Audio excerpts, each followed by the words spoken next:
Halo saudara-saudara, jumpa lagi dengan komentator gadungan di sini. Dengan komentator yang gadungan.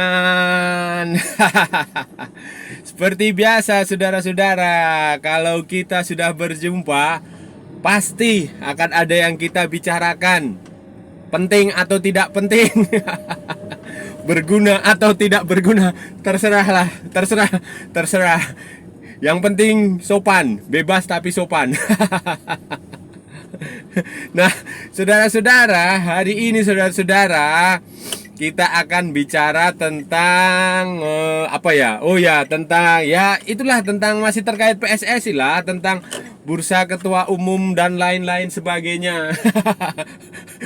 Jadi begini saudara-saudara, sebenarnya saudara-saudara, siapapun ketua umumnya, ketua pengurus yang baru, yang paling penting adalah dia berani mengeksekusi. Ya, itu saudara-saudara.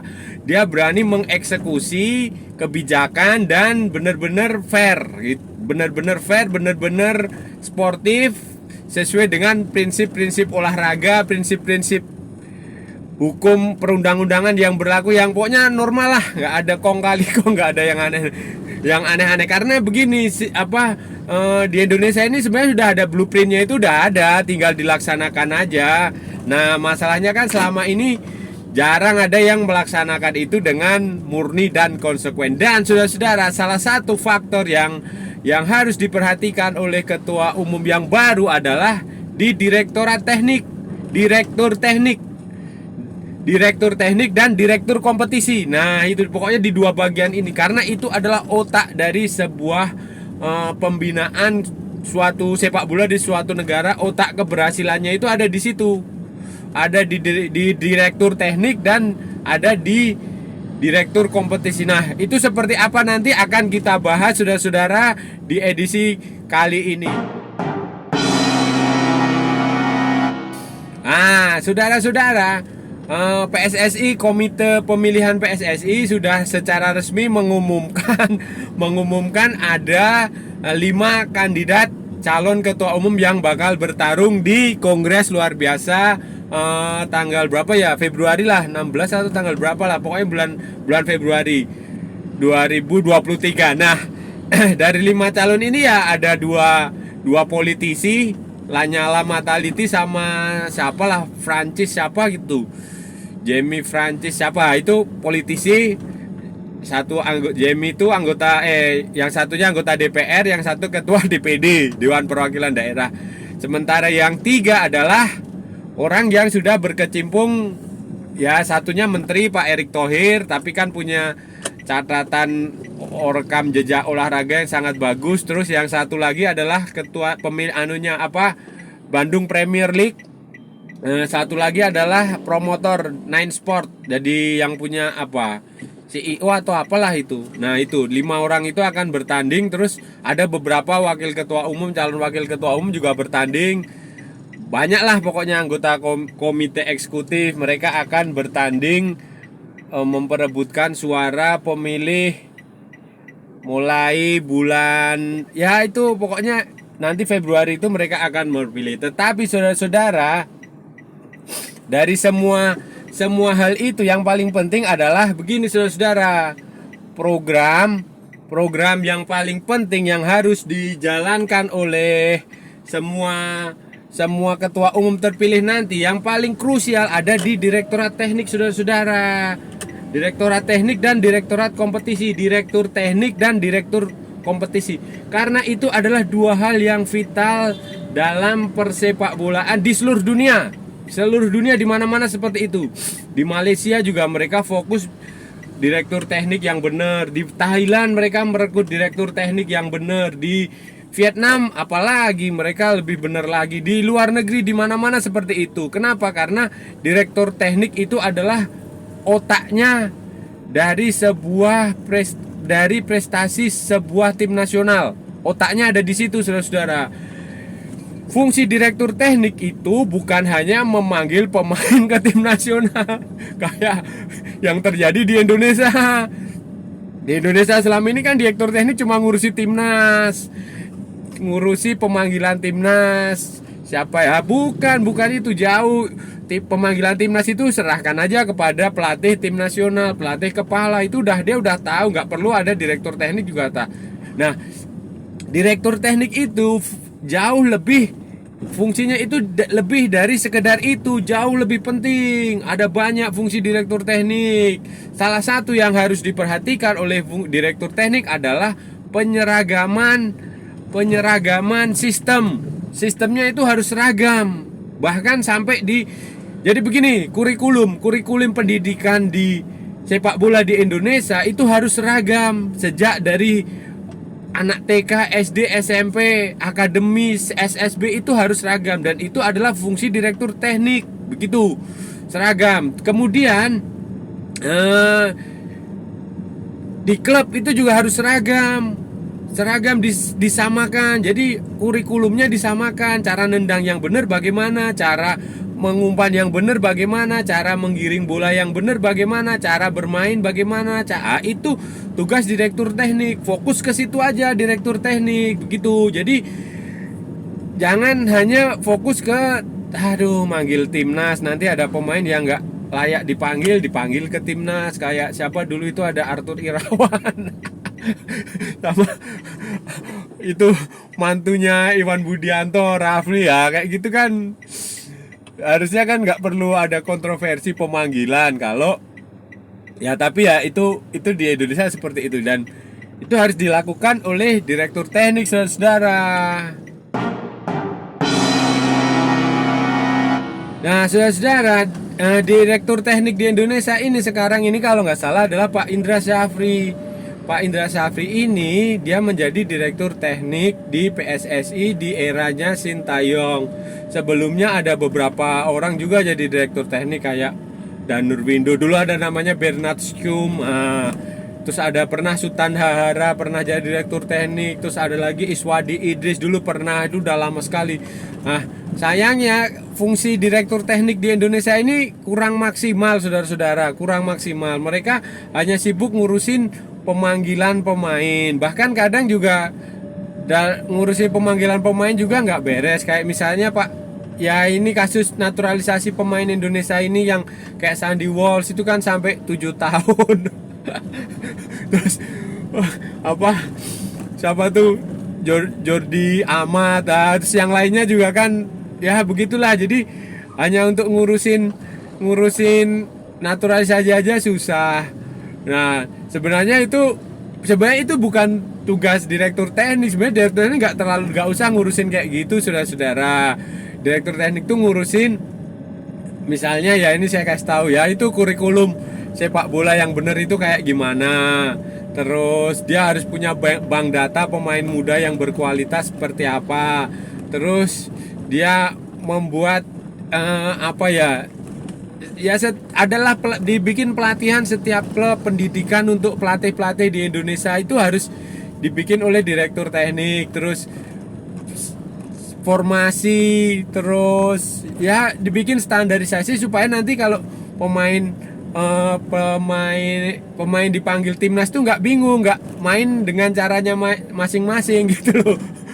Kan itu bisa terlihat sekali kan di timnas Indonesia kemarin itu waktu Piala AFF itu kan udah kelihatan sekali pemainnya, cara bermainnya susah gitu loh. Kan bayangin aja, saudara-saudara, di Indonesia ini selalu nunjuk pelatih yang bagus-bagus tapi hasilnya juga jelek. Kayak contoh nih, Peter Witt dulu dia sukses di Thailand, tapi kenapa ketika di Indonesia dia nggak bagus? Terus ada lagi siapa itu, Luis Mia, terus Alfred Riedel. Itu juga bagus, tapi kan ketika melatih di Indonesia kok nggak bagus. Kenapa? Lah itu kan berarti ada sesuatu yang salah dengan sistem pembinaan di negara kita. Di Indonesia ini ada yang salah.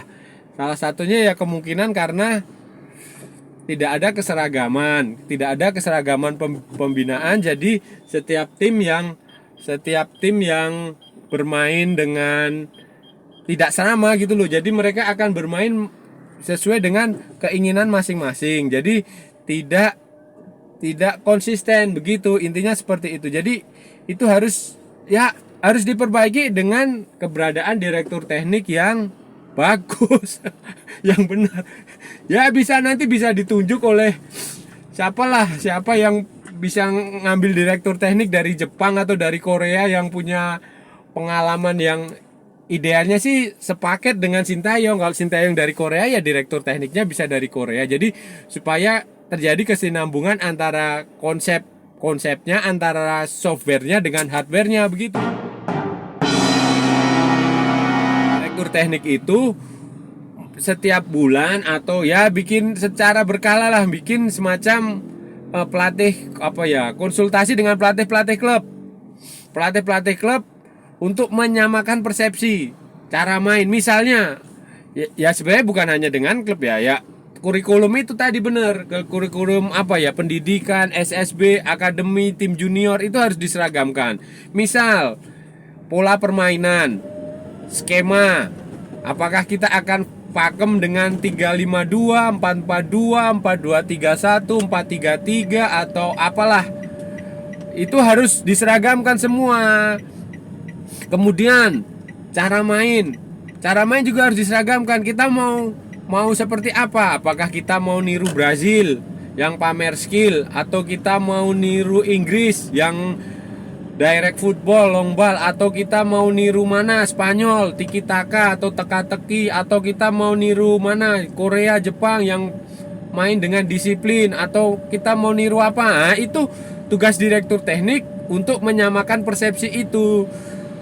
Jadi nanti ketika tim nasional bertanding, itu pelatih nasional, pelatih timnas nggak bingung lagi mainnya, nggak ngajarin lagi dari awal. Jadi pelatih timnas tinggal fokus pada taktik dan strategi, tinggal menganalisis lawan ini mainnya seperti apa, nanti kita harus main seperti apa. Nah itu yang harus dilakukan oleh oleh direktur teknik. Di luar negeri, saudara, ini saya kasih contoh ya, itu ada banyak kesuksesan apa ya timnas karena faktor direktur teknik. Kalau sudah ingat, di Swiss itu mereka punya dulu ya, saya nggak tahu sekarang masih ada apa nggak. Dulu mereka punya namanya Hans Rudi Hessler.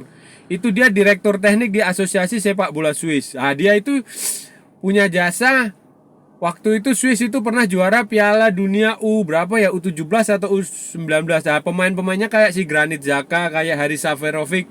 Itu kemudian di masa depan. Terus di Belgia itu ada Michel siapa gitu, Michel Sablon apa siapa gitu. Ah itu juga otak dari generasi emas Belgia itu ya, si Michel ini dia yang mengurusi pembinaan pemain. Dia menerapkan sebuah sistem yang penyeragaman untuk kurikulum di akademi sepak bola di Belgia sana. Itu diterapkan dengan baik dan hasilnya bagus. Nah, direktur teknik ini berkaitan dengan yang namanya direktur kompetisi, saudara-saudara. Direktur kompetisi ini juga punya fungsi penting sekali. Kenapa? Karena dia harus membuat sebuah kompetisi yang berjenjang. Dan kalau kalian lihat di Indonesia, saudara-saudara, di Indonesia kan hanya ada tiga level liga 1, Liga 2, Liga 3. Dengan penduduk yang jumlahnya sebanyak ini, dengan klub yang banyak, dengan wilayah yang seluas ini, itu tidak apa ya, itu terlalu sedikit, saudara-saudara, sedikit. Anda bayangin negara seperti Inggris saja, itu ada liganya, ada sampai divisinya, ada di liga profesionalnya aja ada berapa tuh? Ada 4 atau 5, belum lagi yang level di bawahnya, yang non liga yang disebut, itu ada bisa sampai 10 lebih ya. Harusnya kan Indonesia seperti itu. Misalnya Liga 1 ikuti aja 18 tim ya seperti sekarang. Terus nanti Liga 2 bisa dibikin satu wilayah dengan 20 tim, atau bisa kayak sekarang dengan 2 wilayah dengan masing-masing tim berapa, dua wilayah aja udah cukup itu. Misalnya kan sekarang 28 ya, itu harusnya dibagi 2 wilayah aja, nggak usah dibagi 3 wilayah nanti. Karena gini loh, semakin sedikit pertandingan di liga itu semakin jelek gitu loh. Liga itu ya hakikatnya semakin banyak pertandingan semakin bagus. Nah itu misalnya taruhlah ya Liga 1 bikin aja misalnya 32 tim. Liga 2 32, bagi aja dua wilayah, nanti 16. Terus nanti Liga 3 jangan seperti sekarang, ada Liga 3 nasional, ada Liga 3 regional. Nggak usah kebanyakan saudara-saudara. Bikin aja misalnya Liga 3 nasional, jumlahnya sama seperti Liga 2. Nanti Liga 3 daerah itu jadi Liga 4. Nanti di tiap kabupaten aja bikin Liga 5. Liga 5 tiap kabupaten, tiap kecamatan bikin lagi Liga 6, atau tiap desa bikin lagi Liga berapa, Liga 7, kan bisa kayak gitu. Jadi berjenjang. Semakin di desa dari desa, kota, kecamatan, kota, atau kabupaten, provinsi, nasional. Kayak begitu. Jadi semakin banyak kompetisi semakin bagus. Semakin banyak jenjang kompetisi semakin bagus. Itu untuk membuat persaingan, membuat membuat pemain itu memiliki semakin banyak kesempatan bertanding, dan itu nanti akan sinkron dengan program kerja direktur teknik. Ya, direktur teknik membuat kurikulum bahwa klub itu harus begini, cara latihan yang benar begini, diseragamkan semua. Indonesia akan berkiblat kepada mana, misalnya Zimbabwe atau Gabon atau mana. Cara main kita adalah misalnya kita mau bikin tiki taka. Nah, udah, dari grassroots, dari akar rumput, dari yang level paling bawah, bikin aja cara main tiki taka yang bersemua. Pelatih di training dulu oleh direktur teknik, nanti disebar ke klub-klub itu, ke klub-klub sampai ke level bawah, sampai ke akademi. Begitu, itu baru nanti bisa menjadi sebuah sistem yang bagus, sebuah kompetisi yang nggak seperti sekarang lah. Kan sekarang ini kalau pemain timnas panggil kan, pelatih nasional kayak Sintayong itu harus mulai lagi dari awal kan, harus menyamakan persepsi, karena di klub itu mereka beda-beda. Di klub ini ditangani pelatih dari Brazil, di klub sana ditangani pelatih dari mana, Belanda, di klub sini ditangani pelatih dari Argentina, di tengah Portugal dari jadi campur aduk itu, nggak ada keseragaman. Jadi kalau ada keseragaman, itu nanti enak. Jadi pelatih timnas tinggal mainnya begini. Adaptasinya tidak butuh waktu terlalu lama. Sayangnya itu yang tidak dimiliki oleh Indonesia, sudah. Nah, itu tadi saudara-saudara pembahasan kita hari ini.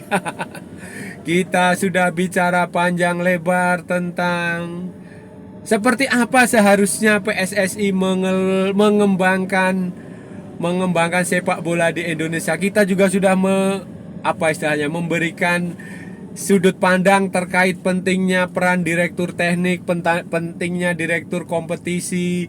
Semoga itu bisa ditindaklanjuti PSSI dengan benar, saudara-saudara. Semoga tidak asal-asalan lagi, semoga tidak sembarangan. Dan saya sih optimistis kalau dengan kepengurusan baru ini ya, ketua umumnya ya, karena ya kalau dilihat breakdown yang anggota DPR cuma 2. Anggota DPR udah nggak usah dipilih lah, yang 3 itu ya cukup kualitasnya cukup lah, yang dari Bandung Premier League, kemudian yang dari Nine Sport, yang dari Pak Erick Thohir juga, apalagi kalau Pak Erick Thohir yang pegang lah. Saya rasa sudah cukup optimis lah ya, tinggal eksekusi aja kan. Problem di Indonesia ini, di kehidupan di Indonesia ini ya, tidak hanya di sepak bola, di semua hal di kehidupan itu eksekusi. Karena Indonesia ini udah banyak aturan, saudara-saudara, udah banyak undang-undang, sudah banyak teori, konsep itu udah banyak, semua orang udah bicara. Ini termasuk komentator gadungan nih udah banyak bicara. Yang tidak ada eksekutor. Kita butuh orang yang benar-benar mengeksekusi itu dengan baik ya, bukan asal-asalan eksekusinya ya, dengan baik, dengan fair, dengan sportif, dengan sesuai dengan yang sudah disepakati bersama, tidak main suap, tidak main sogok, tidak bikin ulah yang tidak lah, yang pokoknya yang konsekuen lah, pokoknya konsisten dan konsekuen. Itu aja yang sebenarnya dibutuhkan Indonesia. Oke ya saudara-saudara ya, kita udah bicara panjang lebar. Kalau ada salah-salah ya mohon maaf, tapi kalau itu sebuah kebenaran ya memang benar, saudara-saudara. Kalau ada waktu kita sambung kembali. Jangan lupa, kalau Anda merasa channel ini berguna, bermanfaat, silahkan like, share, and subscribe.